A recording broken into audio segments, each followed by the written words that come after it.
Vamos a tener el mensaje de hoy, a continuar ahí en la primera carta de Juan. En esta ocasión en el capítulo 3. Y voy a permitirme leer el primer versículo que dice así: Miren cuán gran amor nos ha otorgado el Padre, que seamos llamados hijos de Dios. Y eso somos, por esto el mundo no nos conoce, porque no lo conoció a Él. Ayer que estábamos en el ensayo, estábamos revisando los himnos y vimos ese himno, el que decía te loamos, oh Dios.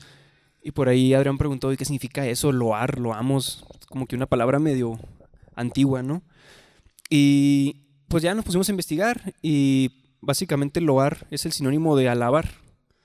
Y cuando llegué a la casa dije, voy a seguir leyendo a ver si encuentro algo más, y pues no, simplemente loar es el sinónimo de alabar. Pero dentro de eso que estaba leyendo encontré la historia del himno.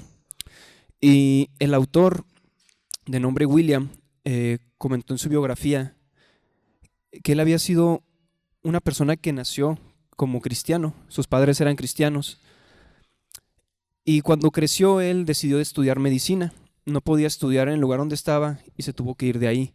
El último regalo que le dio su mamá antes de que se fuera fue una Biblia, y él se la llevó. Pero cuando estuvo allá lejos estudiando, como todo buen médico, cayó en los vicios. Y lo puedo decir yo porque pues ahí también soy, ¿no? Entonces cayó en los vicios, él cayó en el alcohol, menciona ahí, y en uno de los momentos no tenía dinero, ni para solventar su vicio, ni para comer, ni para vivir. Entonces lo único que él tenía era su Biblia, y lo que hizo fue venderla. La vendió y con eso pudo pagar la siguiente cerveza que se tomó. Pasa el tiempo, Dios decide tener misericordia de él, termina su carrera, se convierte en un médico, y a los años atiende a un paciente el cual se encontraba moribundo. Y cuando está esta persona, William le dice: ¿a quién puedo hablarle de sus familiares para decirle que usted va a fallecer? Dice: no tengo ningún familiar, pero en la casa donde rento hay una señora. Nada más dígale que venga para despedirme de ella y que me traiga un libro que tengo ahí. El William le dice a la enfermera, consiguen los contactos de esta señora, van por la señora trae el libro y William queda como desconcertado de decir, bueno, ¿qué tan importante es ese libro que quería que se lo trajera? Cuando ve el libro, era la Biblia que él había vendido. Dice que cuando la abrió, vio que en la primera página estaba la dedicatoria de su mamá para él. Y en ese momento, William se convirtió realmente al Señor. Y yo siento que eso, no sé, a mí me impacta mucho como la frase: miren cuán gran amor nos ha otorgado el Padre. Vamos a orar para comenzar este mensaje. Y Dios, te agradezco porque eres bueno, Señor, porque tú eres fiel, Padre, porque tú nos tienes aquí, Señor, y aún sin merecerlo, Padre, tú eres bondadoso con nosotros, Padre, tú nos sustentas, Señor, y tú nos cuidas, Señor. Ruego, Padre, que pongas carbón encendido en mi boca, Señor, que borres mis palabras y seas solo tú el que hable, Señor, y que permitas a cada uno de mis hermanos, Señor, tener entendimiento, Señor, que abra su corazón, que abra sus oídos, Padre, y que podamos todos salir con un reto, Señor, conforme a tu palabra. En tu nombre, Jesús. Amén. Y no sé,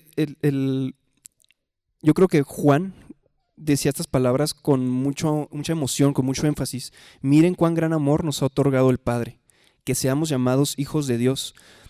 Y sabe, cuando yo leía esto otra vez, voy viendo que el capítulo 1, el capítulo 2, el capítulo 3 es una repetición constante de los mismos temas. Juan continúa explicándonos lo que es ser un hijo de Dios, lo que es estar alejado del pecado, pero también del amor que debemos tener unos con otros. Y parecería muy repetitivo, pero eso es exactamente lo que quiere dejar Juan plasmado en esta carta, y es exactamente lo que Dios quiere dejarnos plasmados a nosotros. La repetición constante de 3 temas secundarios refuerza el tema general con respecto a la fidelidad de los elementos básicos del cristianismo: la felicidad, la santidad y la seguridad, que son temas que vamos a abarcar más adelante. Al ser fiel a lo básico, los lectores experimentan estos 3 resultados continuamente en la vida de cada uno de ellos. Y por eso es que Juan no deja de recalcarlos constantemente. No deja de recalcar que debemos ser hijos de Dios y comportarnos como hijos de Dios, y que debemos amarnos los unos a los otros. Una creencia apropiada en Jesús produce obediencia a sus mandamientos. La obediencia se manifiesta en amor a Dios y otros creyentes. Cuando estas 3 cosas, la fe, la obediencia y el amor, operan juntos, resultan en felicidad, en santidad y certeza, y constituyen la evidencia, la única prueba de que se es un verdadero cristiano.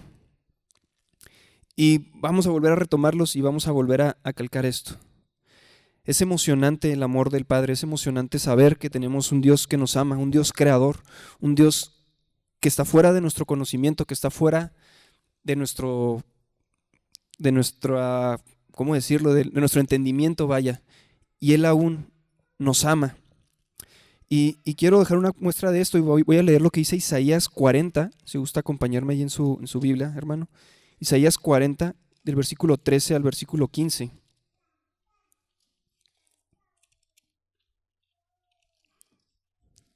Dice así la palabra de Dios. ¿Quién guió al Espíritu del Señor?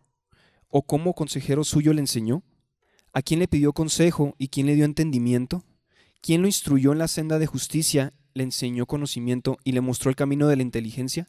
Las naciones le son como gota en un cubo y son estimadas como un grano en polvo de la balanza. Él levanta las islas como al polvo fino. Y voy a leer también el versículo 12.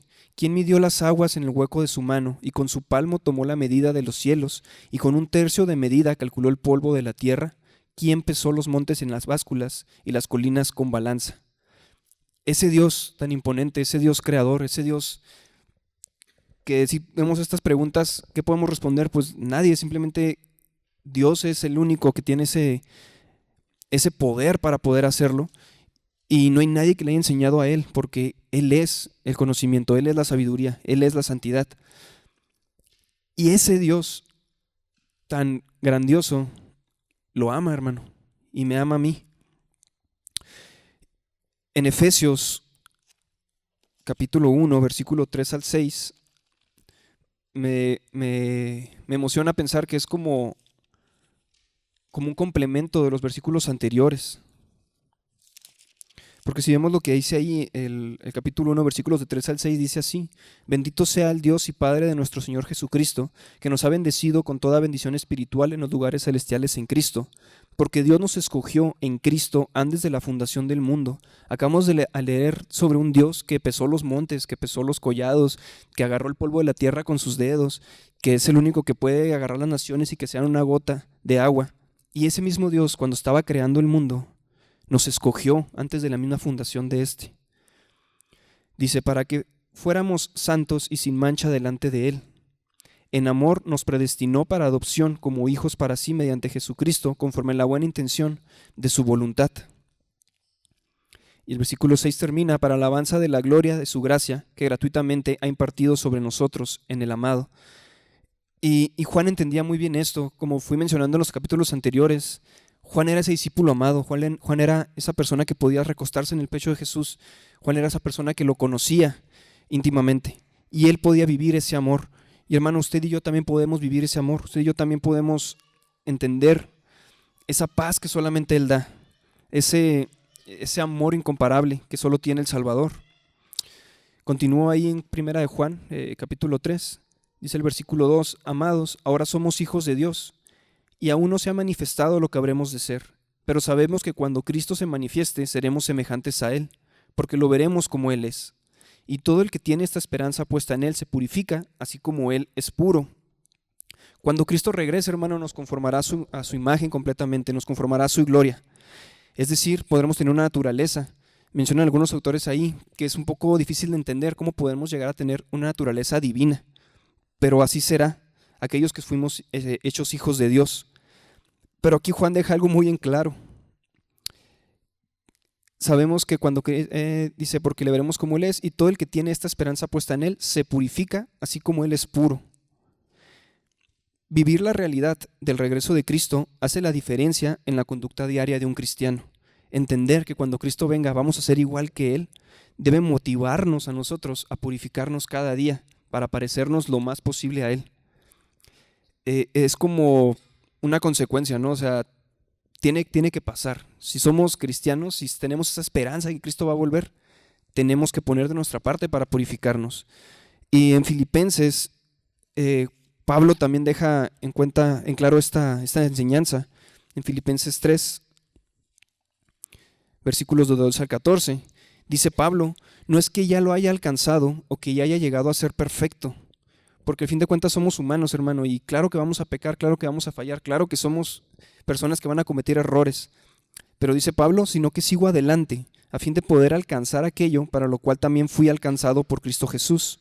Hermanos, yo mismo no considero haberlo ya alcanzado, pero una cosa hago, olvidándome de lo que está detrás y extendiéndome a lo que está delante, prosigo hacia la meta para obtener el premio del supremo llamamiento de Dios en Cristo Jesús.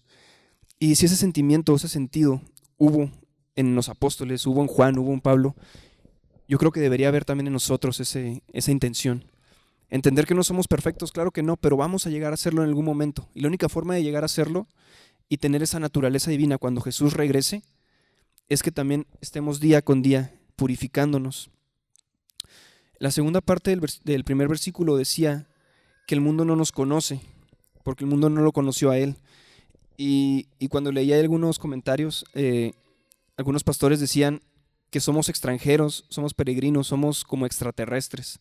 Realmente estar aquí es ser alguien completamente distinto a lo que se vive allá afuera. Por poner un ejemplo, en el lugar donde trabajo tengo un compañero que es coreano y otro que es colombiano. Y es bien chistoso porque no entienden nada de la cultura mexicana, ¿no? Ya se hacen cosas que uno dice, ¿por qué estás haciendo eso? ¿Por qué estás diciendo eso? Y así no se dice. Entonces, es algo extraño, pero yo cuando los veo a ellos pienso y digo, bueno, así deberíamos ser nosotros. Que el mundo de allá afuera nos viera y diría, ¿por qué no haces lo que hacemos todos? ¿Por qué no piensas lo que pensamos todos? ¿Por qué no vas a donde vamos todos?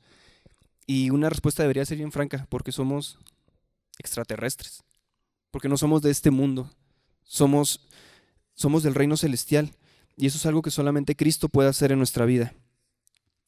Y Juan vuelve a reiterar el por qué no debemos cometer el pecado, por qué no debemos practicarlo más bien, porque cometerlo, bueno, todos somos humanos, todos vamos a equivocar, pero no debemos practicarlos. Y es que practicar el pecado significa tener una relación con el pecado. Practicar el pecado significa abrazarlo y vivirlo todos los días. Y eso es lo que está mal. Y de eso tratan los versículos del 4 al 9. El versículo 4 dice así: todo el que practica el pecado, practica también la infracción de la ley, pues el pecado es infracción de la ley. La palabra cometer que se utiliza en este punto habla acerca de repetirlo constantemente. No es solamente, ay, caí, me equivoqué, sino de hacerlo una y otra vez, una y otra vez. Aunque los cristianos genuinos todavía tienen una disposición pecaminosa por ser simples seres humanos y cometemos pecados que se necesitan confesar, ese no debe ser el patrón de nuestra vida. Es muy distinto equivocarnos a equivocarnos deliberadamente o hasta decir, bueno, no pasa nada que me equivoque. Si recuerda cuando yo hablaba aquí de las cartas de Juan, tenía un conflicto contra los gnósticos, que era una filosofía que se encontraba en ese momento. Y le recuerdo un poquito qué pensaban ellos. Habían varias vertientes, pero una de esas vertientes de los gnósticos pensaban que la carne, el cuerpo humano, no tenía nada que ver con lo espiritual. De tal forma que ellos decían, si peco, no pasa nada porque soy carne. Puedo cometer los pecados que yo quiera. De todas formas, pues lo que va a ir al cielo es mi alma, es mi espíritu. No tengo por qué estarme preocupando por el pecado. Y otros decían, pues vamos a darle a la carne lo que la carne quiere y vamos a darle al espíritu lo que el espíritu necesita. Y Juan dice, no, eso no puede ser así. Si tú eres hijo de Dios, si tú eres cristiano, no puedes estar pecando, no puedes estar cediendo a esas tentaciones. Una cosa es que te equivoques, pero otra cosa es que lo practiques día con día. Entonces un cristiano no puede estar practicando el pecado. Un hijo de Dios tampoco puede pecar porque entiende que es incompatible con la obra que Cristo hizo. El versículo 5 dice, ustedes saben que Cristo se manifestó a fin de quitar los pecados y en Él no hay ningún pecado. La obra de Cristo fue venir para purificarnos, fue venir para perdonar nuestros pecados, fue venir a sacrificarse para que usted y yo pudiéramos ser libres de ellos. Si usted y yo continuamos pecando, eso es incompatible con lo que Él hizo. Y para extender un poquito más esto, en la segunda carta a los Corintios, capítulo 5, versículo 21, se nos habla un poco acerca de esto.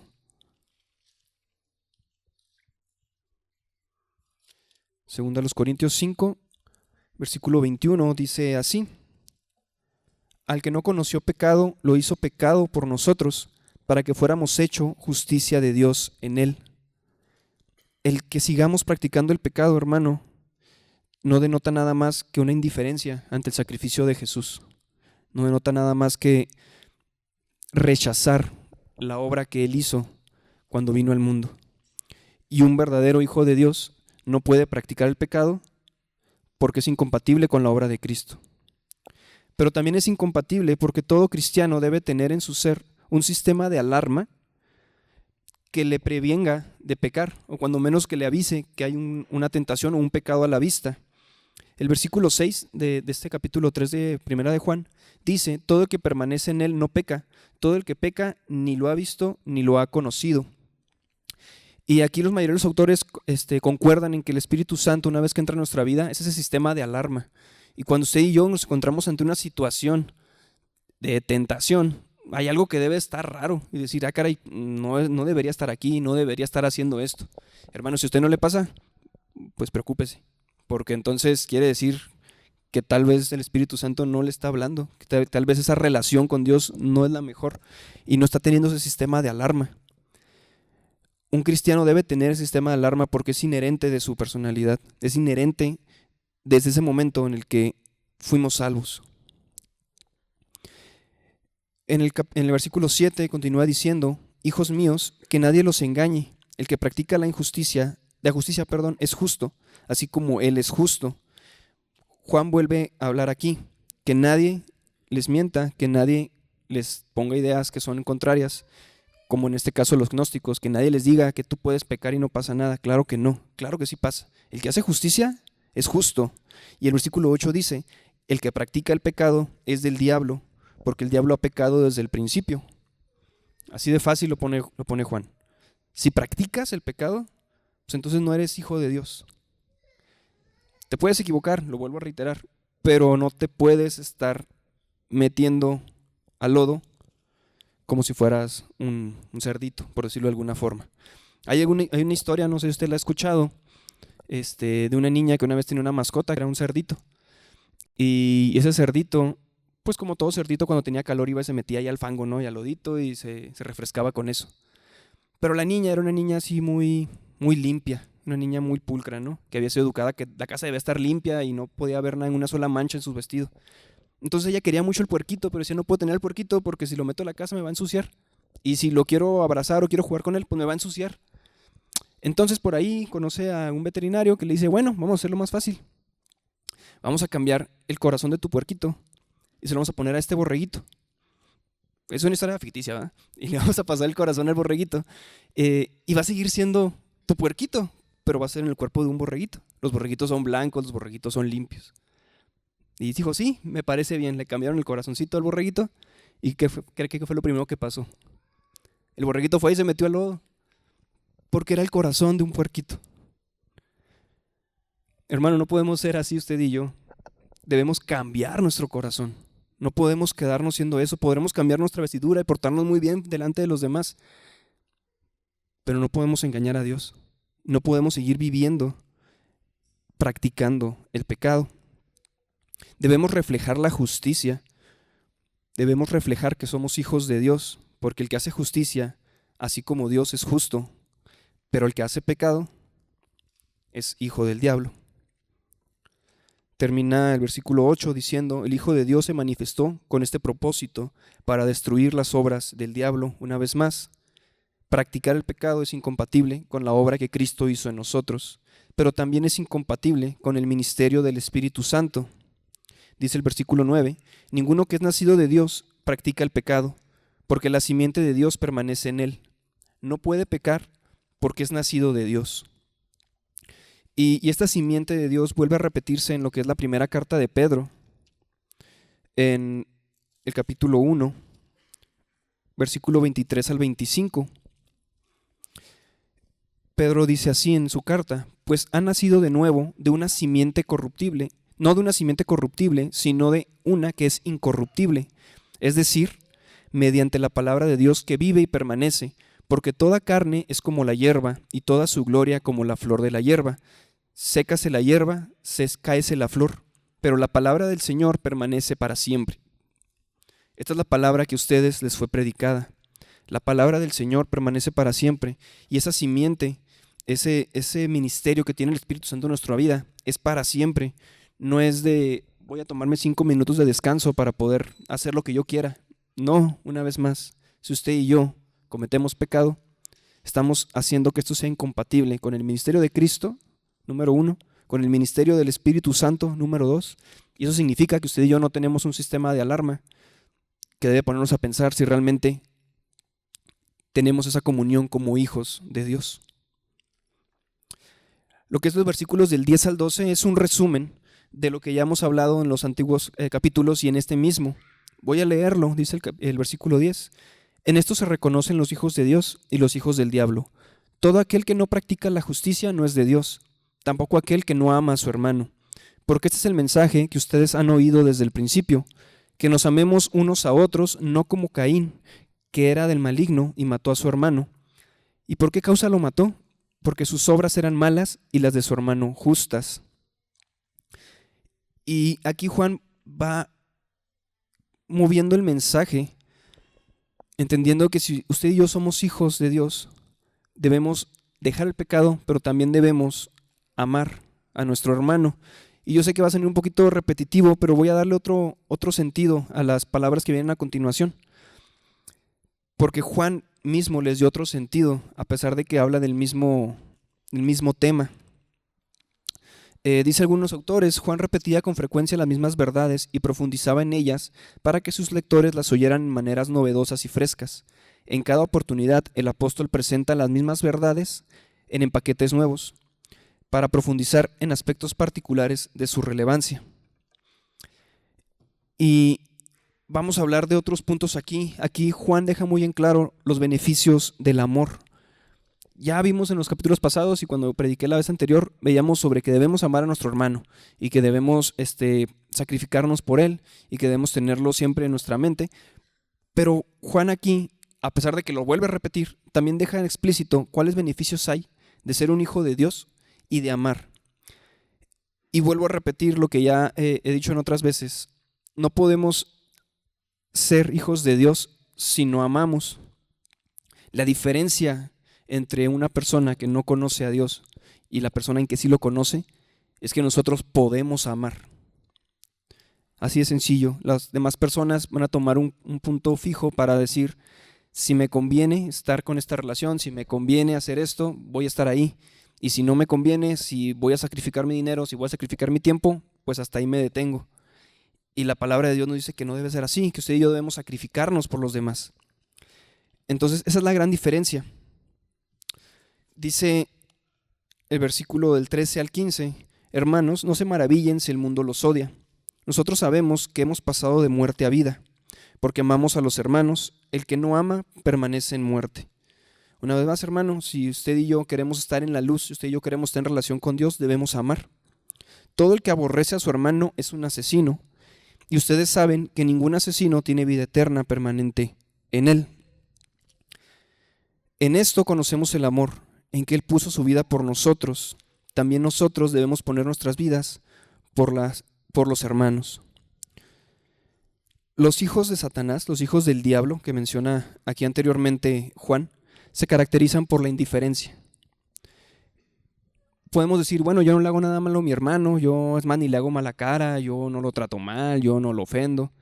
Pero el simple hecho de tener indiferencia ante lo que le esté pasando a esa persona ya debe ponernos a dudar si estamos haciendo las cosas bien. La simple indiferencia caracteriza a un hijo del diablo. Un hijo de Dios no puede estar en indiferencia. Un hijo de Dios debe ser como Cristo. Dice otra vez el 16, en esto conocemos el amor, en que Él puso su vida por nosotros. También nosotros debemos poner nuestras vidas por los hermanos. Pero el que tiene bienes de este mundo y ve a su hermano en necesidad y cierra su corazón contra él, ¿cómo puede morar el amor de Dios en él? Hijos, no amemos de palabra ni de lengua, sino de hecho y en verdad. En esto sabremos que somos de la verdad y aseguraremos nuestros corazones delante de Él. Juan vuelve a dejarlo bien en claro. Si tú ves en necesidad a tu hermano, y aquí habla sobre los bienes, pero yo creo que esto tiene que ir más allá. Si tú ves necesidad a tu hermano, si lo ves triste, si lo ves deprimido, si lo ves cabizbajo, si ves que necesita algo y no lo ayudas, no lo socorres, no te interesas, entonces no estás amando realmente. Y una vez que Juan vuelve a explicar esto y vuelve a dejarlo en claro, ahora sí empieza a hablar de los beneficios que tiene este amor. Y uno de esos beneficios es la seguridad de nuestra relación con Dios. Vuelvo a leer el versículo 19. En esto sabremos que somos de la verdad y aseguraremos nuestros corazones delante de Él. Dice el versículo 20. En cualquier cosa en que nuestro corazón nos condene, porque Dios es mayor que nuestro corazón y Él sabe todas las cosas. Hermano, no sé cuántas veces se ha quedado pensando en la noche y se le va a la noche y viene el insomnio y piensa y piensa y a veces piensa y piensa. Y unos pensamientos pueden ser, ay, es que me equivoqué, hice esto mal, hice aquello mal, me equivoqué cómo le hablé a mi hijo, me equivoqué cómo le hablé al vecino, me equivoqué cómo le hablé a tal persona. Y a veces hasta tratamos de buscar justificaciones, ¿no?, para nuestros actos. A mí me ha pasado, no sé si a usted le ha pasado, que se queda pensando y pensando y pensando en la noche. Y eso se refiere, Juan, a ese tipo de momentos cuando dice que el corazón nos condena. Cuando decimos, no soy tan bueno, no soy realmente un hijo de Dios, me estoy equivocando, estoy fallando. Incluso habrá, no sé si alguien llegará a pensar, ¿realmente soy salvo? ¿Realmente conocí a Jesús? El amor, el vivir en amor, hermano, nos da la seguridad de tener una relación con Dios. El amor echa fuera la condenación propia. Si un cristiano reconoce en su vida la manifestación de amor en obras y acciones, el resultado es confianza acerca de su relación eterna con Dios. Por eso dice el versículo 19 y lo vuelvo a leer. En esto sabremos que somos de la verdad y aseguraremos nuestros corazones delante de Él en cualquier cosa en que vuestro corazón nos condene. Si usted, hermano, está pasando por ese momento en el que la culpa lo está afectando y no sabe si realmente tiene una relación con Dios, quédese seguro que si usted ama a su hermano, que si usted ama a la persona que tiene a un lado, tiene una relación con Dios. Y Juan lo deja aquí claro. Así como nadie que no tenga a Dios puede amar, todo el que ama debe tener a Dios. Entonces, si usted y yo podemos salir de esa indiferencia y preocuparnos por los demás, quiere decir que estamos dentro de esa comunión con Dios. Aparte de tener esa seguridad genuina en que somos hijos de Dios, también el amor provee una respuesta a nuestras oraciones. Dice los siguientes versículos: amados, el 21, si nuestro corazón no nos condena, confianza tenemos delante de Dios, y todo lo que pidamos lo recibimos de Él, porque guardamos sus mandamientos y hacemos las cosas que son agradables a Él.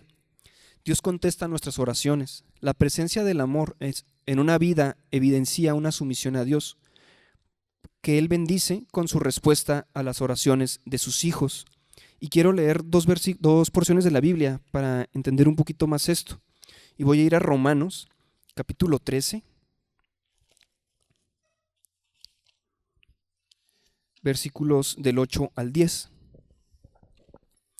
que dice así: no deban a nadie nada, sino el amarse unos a otros, porque el que ama a su prójimo ha cumplido la ley.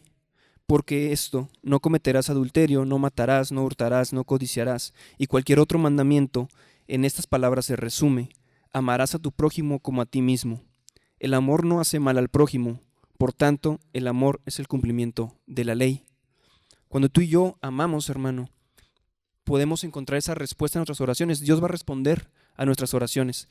Pero aquí hay algo más profundo. Cuando tú y yo amamos, nuestras oraciones no van a ser oraciones egoístas. Nuestras oraciones no van a ser oraciones de dame, dame, dame, sino que van a ser oraciones con un propósito más grande. Y esto es importante. Cuando tú y yo amamos a nuestro prójimo, estamos cumpliendo la ley, estamos cumpliendo los mandamientos que Dios nos ordena, estamos cumpliendo aquello que Jesús vino a hacer. Y estar cumpliendo nos permite estar en una adecuada relación también con Él. No solo esto, si bien es parte importante esto, hay algo que yo considero todavía un poquito más relevante, y es lo que dice Mateo 18, del 19 al 20. Y el por qué el amor es tan importante para que nuestras oraciones sean escuchadas y respondidas, también se encuentra aquí. Dice Mateo 18, del 19 al 20, en palabras de Jesús: además les digo que si dos de ustedes se ponen de acuerdo sobre cualquier cosa que pidan aquí en la tierra, les será hecho por mi Padre que está en los cielos. Porque donde están 2 o 3 reunidos en mi nombre, ahí estoy yo en medio de ellos. Hermano, yo no sé si le ha pasado, pero usted no puede juntarse con un hermano a orar si no está bien con él. Y esto es bien relevante. Si usted y yo nos amamos, si usted y yo tenemos unidad, podemos juntarnos a orar. Y podemos tener la seguridad de que mi hermano está orando ahí en su casa, mi hermano entre semana está orando, mi hermano entre semana se acuerda de mí y yo también me acuerdo de él. Nuestras oraciones son contestadas, número 1, porque si amamos a nuestro prójimo, nuestras oraciones no son oraciones egoístas y pueden alinearse con el propósito de Dios. Y número 2, porque tenemos esta comunión de que nuestro hermano puede orar con nosotros y nosotros con él.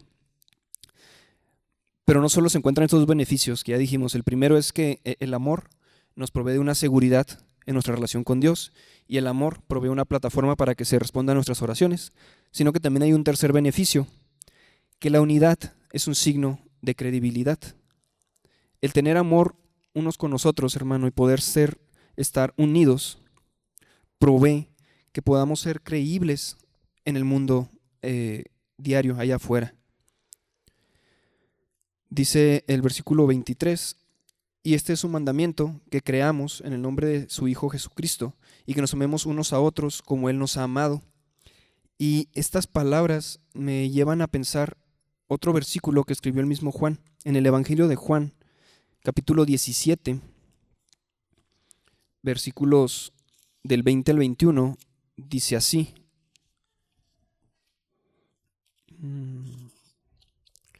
Del 20 al 21 dice de la siguiente manera. Cuando Jesús se encuentra haciendo una oración por sus discípulos, menciona esta parte: pero no ruego solo por estos, sino también por los que han de creer en mí, por la palabra de ellos, para que todos sean uno, como tú, oh Padre, estás en mí y yo en ti, que también ellos estén en nosotros, para que el mundo crea que tú me enviaste. Y es que amarnos nos provee de una unidad, y esa misma unidad permite que los demás puedan ver a Cristo reflejado en nosotros y que puedan creer. Por eso Jesús dice así: para que el mundo sepa que tú me enviaste y que los amaste tal como me has amado a mí. Si queremos que los demás de allá afuera sepan cómo es el amor de Dios, debemos reflejarlo también nosotros. Y quiero hacer un paréntesis enorme para moverme un poquito ahí de la carta de Juan y a poner un poquito de práctica respecto a esta unidad, vaya. Y voy a irme al Evangelio de Juan, capítulo 13, de los versículos del 6 al 10. Si recuerdan, este momento de la vida de Jesús era justo antes de que fuera a ser crucificado, a ser llevado para crucificarle. Se encuentra en la última cena. Y aquí Jesús pone un ejemplo de amor, un ejemplo de unidad, vaya, lavándole los pies a sus discípulos. Yo sé que ya la mayoría de ustedes deben saber el contexto de esto, pero por si alguien no lo conoce, lo menciono. En ese tiempo los judíos caminaban grandes distancias y caminaban en sandalias, o bueno, zapatos abiertos. ¿Qué es lo que hacía esto? Pues que sus pies quedaran muy sucios y ve tú a saber qué cosas pisaban en el camino.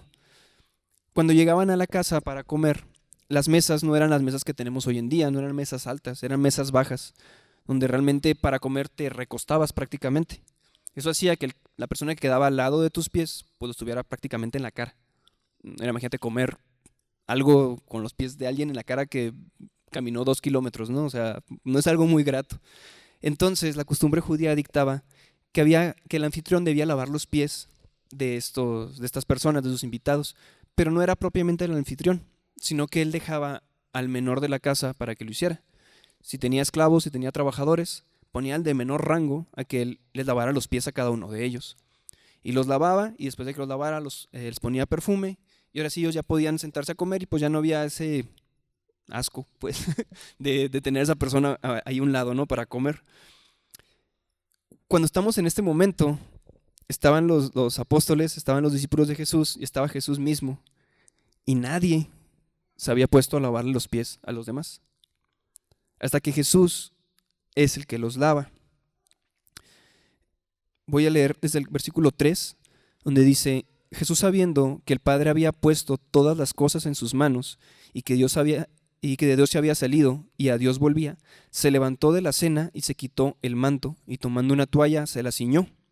Luego echó agua en una vasija y comenzó a lavar los pies de sus discípulos y a secárselos con la toalla que tenía ceñida.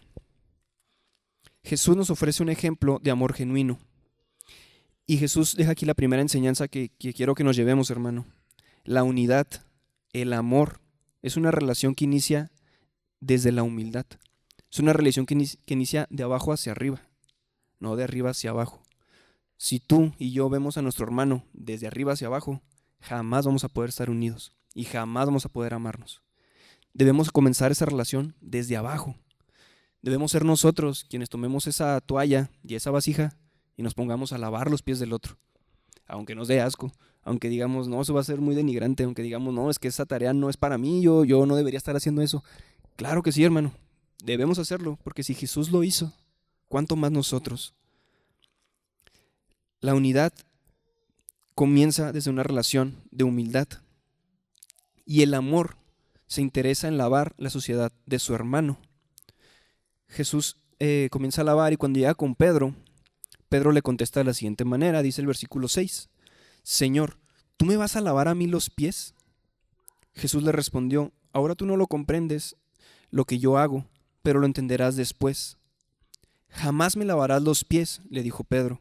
Si no te lavo, no tienes parte conmigo, le respondió Jesús.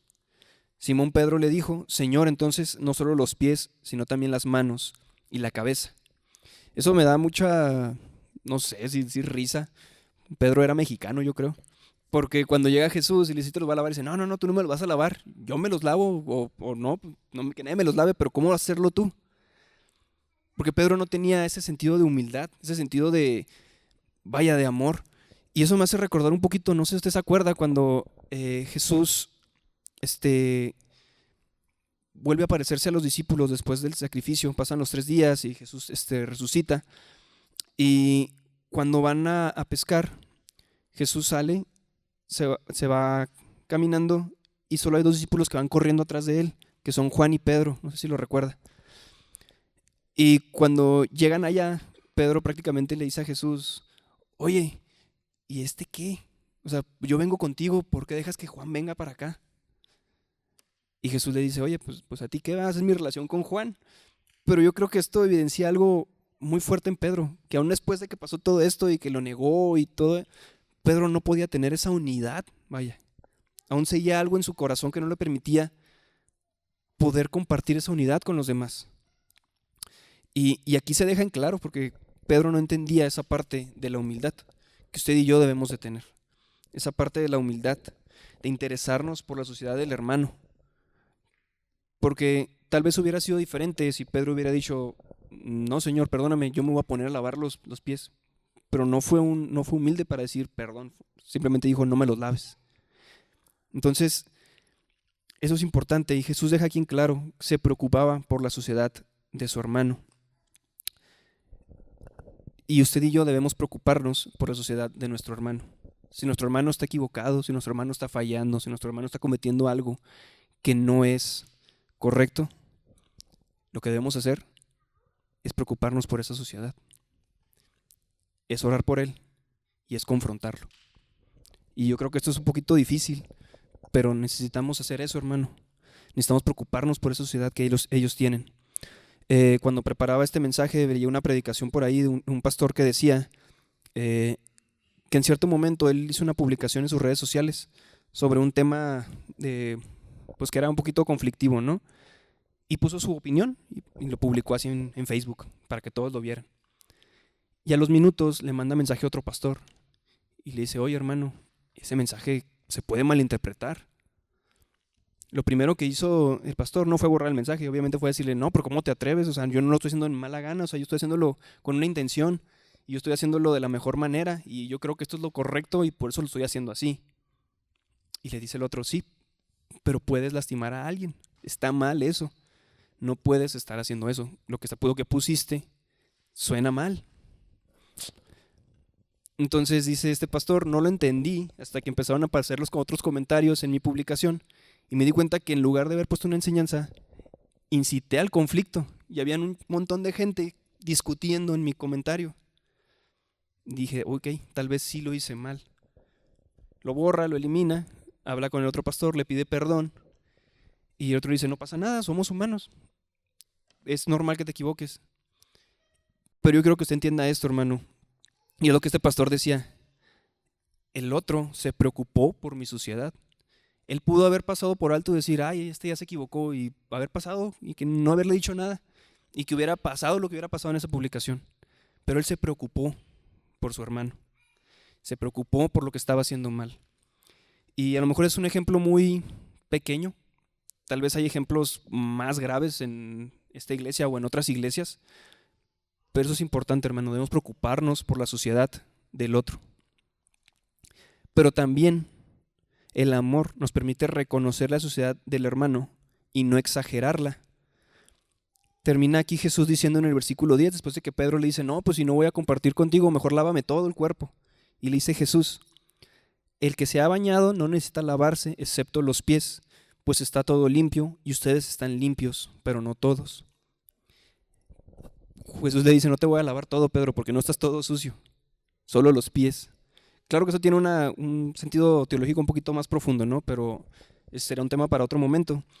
Pero aquí Jesús le deja en claro algo. No estoy exagerando tu suciedad. Tú estás sucio de tus pies. Y a veces hacemos eso, hermano. A veces vemos la suciedad del hermano, pero la exageramos un montón. Y hacemos chisme y andamos ahí compartiendo por otros lados y decimos que no, es que supieras el hermano lo que hizo. Y en lugar de intentar lavar los pies, estamos ensuciándole las rodillas y la cadera y el pecho y los brazos y la cabeza. Y el verdadero amor no hace eso. El verdadero amor reconoce la suciedad de su hermano, no la exagera. El verdadero amor se interesa en lavar la suciedad de su hermano. Y quiero que se lleven claro que la unidad y el amor es una relación que inicia desde la humildad. Y yo creo que por eso Juan hace tanto hincapié en eso en la primera carta. Y no deja de repetirlo, no deja de repetirlo, no deja de repetirlo. Porque fue algo que seguramente le impactó cuando Jesús lo hizo. Y quiero ver otros versículos nada más para mencionar que esta relación de amor debe ir más allá, no solamente con la iglesia, no solamente con nuestros hermanos, sino también con nuestra familia, sino también con aquella persona que está afuera. Y por poner unos ejemplos, voy a leer lo que dice Eclesiastés capítulo 4, si gusta acompañarme por ahí, versículos del 9 al 12. Dice Eclesiastés 4 del 9 al 12, más valen dos que uno solo, pues tienen mejor pago por su trabajo, porque si uno de ellos cae, el otro levantará a su compañero, pero ay del que cae cuando no hay otro que lo levante. Además, si dos se acuestan juntos, se mantienen calientes, pero uno solo, ¿cómo se calentará? Si alguien puede prevalecer contra el que está solo, dos lo resistirán. Un cordel de 3 hilos no se rompe fácilmente. Hace poquito un amigo ponía una imagen dando un tema y decía, cuando usted va a hacer una carne asada, junta todos los carbones y luego les prende fuego, no pone un carbón allá afuera a prenderle fuego. Y ya una vez que se prendió, que agarró fueguito y prenden los carbones, no saca un carbón y lo pone ahí para que prenda otro. ¿Está de acuerdo que un carbón solo no va a poder mantener el fuego? Se va a apagar. Esto es la unidad, hermano. Y por eso es que es tan importante. Porque si usted y yo nos caemos, va a estar el otro para levantarnos. Una vez más, no va a estar ahí para juzgarnos, ni va a estar ahí para reírse, ni va a estar ahí para dejarnos tirados. Va a estar ahí para levantarnos y para eso estamos nosotros, hermano. Para apoyarnos en todo momento. Y por eso dice aquí, un cordel de 3 hilos no se rompe fácilmente. Y hay quienes llegan a decir que ese cordel de 3 hilos, que es como una trenza, se forma por la relación de 2 personas, pero el Espíritu Santo en medio. No podemos tener esa relación entre nosotros, hermanos, si no está Dios en medio de nosotros. Además voy a tomar otro versículo que está ahí en el primer libro de Samuel, capítulo 20, versículo del 41 al 42. Y esta historia habla de David y Jonatán. No sé si la recuerda. David y Jonatán eran amigos y el papá de Jonatán, que era Saúl, quería matar a David. Y Jonatán se pone de acuerdo con David para avisarle cuándo van a intentar matarlo, cuándo va a ser que va a estar ahí el truco. Y pues David sale de ese peligro gracias a Jonatán. Y yo pienso que usted y yo, como hermanos en la fe, deberíamos tener ese tipo de relación. Y dice el versículo 41, cuando el muchacho se fue, David se levantó del lado del sur y cayendo rostro a tierra, se postró 3 veces. Y se besaron el uno al otro y lloraron juntos. Pero David lloró más. Y Jonatán dijo a David, vete en paz, ya que nos hemos jurado el uno al otro que el nombre del Señor, en el nombre del Señor, diciendo, el Señor está entre tú y yo, y entre mi descendencia y tu descendencia para siempre. David se levantó y se fue, y Jonatán entró en la ciudad. Deberíamos tener la seguridad, hermano, esa unidad y ese amor tan ferviente que pudiéramos llorar los unos con los otros, pudiéramos abrazarnos los unos con los otros y estar apoyándonos en todo momento. Y sobre todo decir esto, que el Señor esté entre tú y yo, que el Señor esté entre nosotros, que esté siempre esa unidad, porque la única forma de tener esa unidad es por medio del Señor, es por medio de Dios.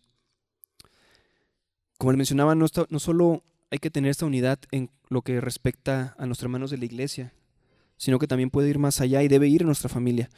Voy a leer lo que dice Proverbios 23, del 22 al 25. Si queremos que nuestra iglesia esté unida, hermano, también debemos intentar o debemos fortalecer nuestra familia para que esté unida nuestra familia. Dice Proverbios, en el versículo 23, capítulo 23, versículo 22. Escucha a tu padre que te engendró y no desperdicies a tu madre cuando envejezca. Compra la verdad y no la vendas, adquiere sabiduría, instrucción e inteligencia. El padre del justo se regocijará en gran manera y el que engendra un sabio se alegrará en él. Como hijos debemos también tener este tipo de relación.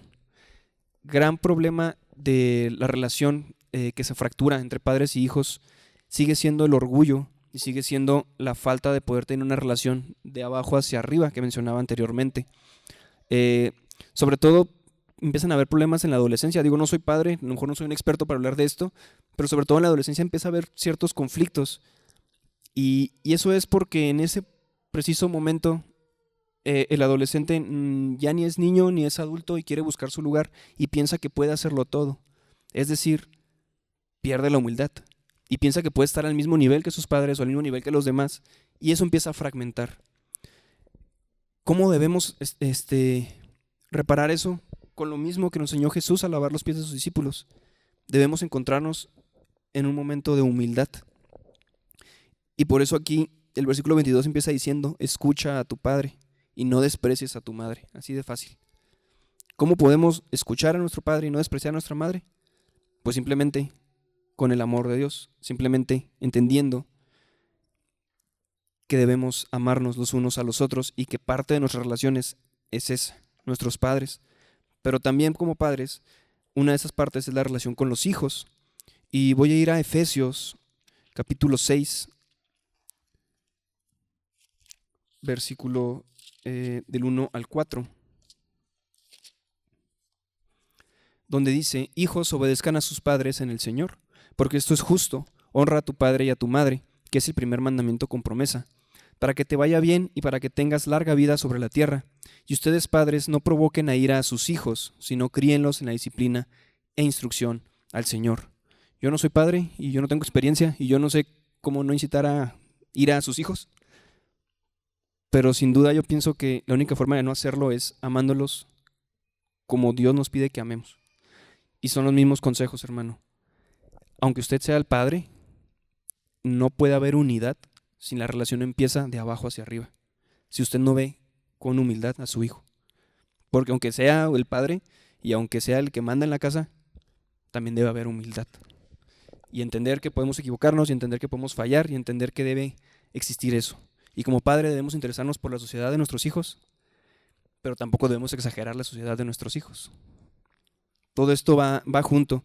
Y yo sí quería dejar eso bien en claro, porque si queremos una iglesia fuerte y una iglesia unida, debemos unirnos desde la familia. Y no solo aquí, sino también con el resto de la familia. Voy a ir a Ruth, en el capítulo 1, versículos del 14 en adelante. Si usted recuerda esta historia de Ruth, Ruth era una mujer que estaba casada y tenía a su cuñada que se llamaba Orfa. Entonces, estas dos mujeres quedan viudas, mueren los dos hermanos, y ellas tenían una relación íntima con su suegra, que se llamaba Noemí. Y a veces no tenemos esa relación íntima con la suegra. No sé, yo he escuchado, y yo creo que todos han escuchado, la mayoría de los chistes que se hace de familia son con la suegra, siempre, siempre. Pero aquí hay una relación íntima con esa parte de la familia. Dice así el versículo 14, y ellas alzaron sus voces y lloraron otra vez. Orfa besó a su suegra, pero Ruth se quedó con ella. Cuando tuvieron que partir y tuvieron que irse cada quien a su pueblo, dice Noemí, yo me voy a regresar a mi tierra. Orfa ama a su suegra, la besa, la abraza y se separa, pero Ruth dice, no, yo te voy a seguir. Y dice el versículo 15, entonces Noemí dijo, mira, tu cuñada ha regresado a su pueblo y a sus dioses, vuelve tras tu cuñada. Pero Ruth le respondió, no insistas en que te deje o que deje de seguirte, porque a donde tú vayas yo iré, y donde tú mores moraré. Tu pueblo será mi pueblo y tu Dios será mi Dios. Donde tú mueras, allí moriré, y allí seré sepultada. Así haga el Señor conmigo, y aún peor si algo, excepto la muerte, nos separa. Y yo no sé usted, pero usted podría decirle eso a su suegra, a su cuñada, a su yerno, a su primo lejano, porque a veces nos quedamos en que debemos tener una relación íntima con nuestros padres y hermanos, y es cierto, pero también con el resto de nuestra familia, hermano. Si queremos tener credibilidad frente al mundo allá afuera y que ellos entiendan cómo es el amor de Dios, debemos amar a cada una de estas relaciones que tenemos, a todas. Y aquí se queja bien en claro que puede haber ese amor en cualquier dirección mientras tengamos esa relación. Pero la única forma de tenerlo es teniendo el Espíritu Santo en nosotros y siendo hijos de Dios. Los últimos versículos de este capítulo 3 son un resumen y son como una conclusión, vaya, a lo que ya se ha hablado. Voy a leer el versículo 23 y el versículo 24 del capítulo 3 de Primera de Juan. Este es su mandamiento, que creamos en el nombre de su Hijo Jesucristo, y que nos amemos unos a otros como Él nos ha amado. El que guarda sus mandamientos permanece en Él y Dios en Él. Y en esto sabemos que Él permanece en nosotros por el Espíritu que Dios nos ha dado. Y ese mismo Espíritu, hermano, también nos provee de dones, nos provee de herramientas para servir. No solo servir a nuestro hermano, sino también servirle a Él. Y ahora que vamos a comenzar el siguiente año, hermano, que estamos a nada de terminar, yo quiero que usted también se lleve en su cabeza y se pregunte, ¿cómo voy a servir a mi hermano? ¿Cómo voy a servir a la persona que tengo a un lado? ¿Cómo voy a demostrarle ese amor? La única forma de hacerlo, hermano, es poniendo en obra esos dones que Dios nos ha dado. Si usted es cristiano, si usted creyó, tiene por lo menos un don. ¿Cuál es? Pues ya quién sabe, ¿verdad? Ese tiene que descubrirlo usted. Y tiene que descubrirlo usted con Dios y en una buena relación con Él. Pero yo quiero invitarlo, hermano, a que si usted ama a la iglesia, también sirva a su hermano y sirva a la iglesia y sirva a Dios. ¿Cómo? No sé, de la manera en la que Dios lo llame, porque es parte de. Es un servicio y al final de cuentas es así. A veces decimos, no, el ministro de alabanza, y suena muy bonito, ¿no? Pero ministro significa siervo. Entonces nomás suena más bonito decir ministro. Pero es lo mismo, el que estemos en alabanza y toquemos es un servicio para Dios, claro que sí, y eso es primordial.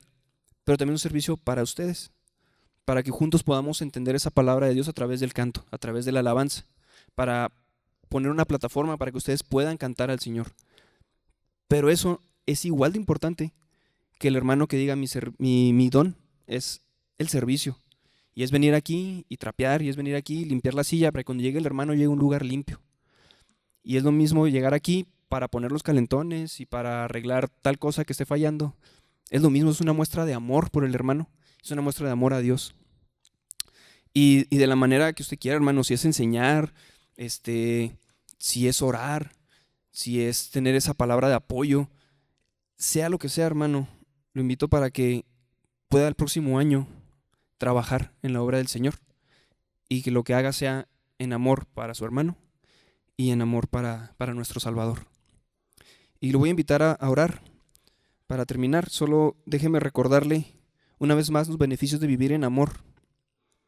La seguridad de nuestra relación con Dios, Dios contesta nuestras oraciones y la unidad es un signo de credibilidad. Entonces, hermano, lleves eso de tarea y que podamos ser así, que este año que entra podamos empezarlo amándonos unos a otros. Vamos a orar. Padre Celestial, Señor, estamos agradecidos porque eres bueno, Señor, porque eres fiel, porque eres tú, Señor, el que nos has salvado, Señor, para que podamos estar en comunión, Señor, los unos con los otros y en comunión contigo, Señor.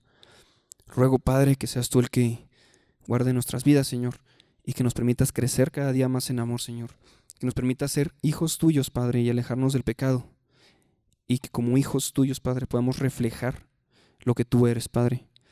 Quita de nosotros la indiferencia, Padre. Quita de nosotros la apatía, Señor. Y permítenos actuar, permítenos obrar. Permítenos amar a nuestro prójimo, Señor. Permítenos amar a nuestros padres, amar a nuestros hijos, amar a nuestros hermanos carnales, Padre, a nuestros hermanos de la iglesia, Señor. Permítenos amar a toda persona con la que tengamos alguna relación, Señor. Y que sea solamente tú, Señor, el que dicte esto, Padre. Sé, Señor, tú el que trabaje en nuestros corazones y nos permita ser humildes. Sé tú, Señor, el que permita que podamos iniciar esa unidad en tu iglesia, Señor, con humildad, Señor. Que podamos ver la sociedad de nuestro hermano, Señor, y que nos preocupe, Señor, esa sociedad. Y que, Padre, seas tú, Señor, el que nos enfoque para poder seguir realizando tu obra, Señor. A ti la gloria, a ti la honra, Padre. En tu nombre, Jesús, oramos. Amén.